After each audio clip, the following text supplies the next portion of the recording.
BJP ಸರ್ಕಾರ bank ಅನ್ನು ಕೂಡ ಖಾಸಗೀಕರಣ ಮಾಡಲು ಹೊರಟಿದ್ದಾರೆ. ಯಾರೂ ಕೂಡ ಮಾತನಾಡಲಾಗದ ಸ್ಥಿತಿ ಇದೆ. ಪೆಟ್ರೋಲ್ ದರದ ಬಗ್ಗೆ ಮಾತನಾಡಿದಕ್ಕೆ ತುಳು ಚಿತ್ರರಂಗದ ನಟನನ್ನು ಹಿಂಸಿಸುವ ಕೆಲಸವನ್ನು ಬಿಜೆಪಿ ಮಾಡುತ್ತಿದೆ ಎಂದು ಮಾಜಿ ಸಚಿವ ರಮಾನಾಥ್ ರೈ ಹೇಳಿದ್ದಾರೆ.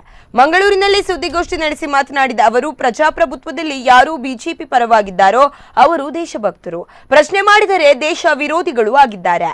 ಡೀಸೆಲ್ ಪೆಟ್ರೋಲ್ ದರ ಹೆಚ್ಚಿದರೆ ರೈತರಿಗೆ ನೇರ ಪೆಟ್ಟು ಬೀಳುತ್ತದೆ. ಪೆಟ್ರೋಲ್ ದರ 1,000 ಆದರೂ ಮೋದಿಗೆ ಓಟು ಹಾಕುತ್ತೇವೆ ಎನ್ನುವ ಮನೋಭಾವನೆ ದಿವಾಳಿತನದ ಸಂಕೇತ.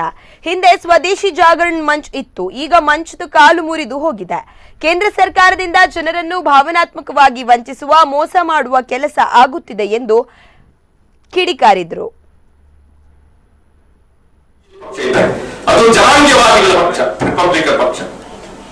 ಇದು ಎಲ್ಲಾ ಜಾತಿ ಧರ್ಮ ಭಾಷೆಯನ್ನ ವಿಶ್ವಾಸಕ್ಕೆ ಕಪ್ಪು ಜನ ಬಿಳಿ ಜನ ಅಂತ ಹೇಳುವ ಜನಾಂಗೀಯವಾದಿಗಳಲ್ಲ. ಒಂದು ಮಾತನ್ನು ಹೇಳ್ತಾರೆ, ರಿಪಬ್ಲಿಕ್ ಪಾರ್ಟಿ ಭಾರತ ಜನ ಕೊಳಕು ಜನ ಅಂತ, ಭಾರತದ ಹೆಣ್ಮಕ್ಕಳು ಕುರೂಪಿಗಳು ಅಂತ. ಇದು ರಿಪಬ್ಲಿಕ್ ಪಾರ್ಟಿಯ ಧೋರಣೆ. ಡೆಮೊಕ್ರೆಟಿಕ್ ಪಾರ್ಟಿ ಭಾರತಕ್ಕೆ ಯಾವಾಗ ಹತ್ತಿರ ಇರ್ತಕ್ಕಂಥ ಒಂದು ಪಕ್ಷ. ಅವರನ್ನು ಸೋಲಿಸಬೇಕು ಅಂತ ಹೇಳುವಂತ ದೃಷ್ಟಿಯಲ್ಲಿ ಡೆಮೊಕ್ರೆಟಿಕ್ ಭಾಷೆ ಅಮೆರಿಕಕ್ಕೆ ಹೋಗಿರ್ತಕ್ಕಂಥದ್ದನ್ನು ಕೂಡ ನಮಗೆ ಇಲ್ಲಿ ಉಲ್ಲೇಖ ಮಾಡಿ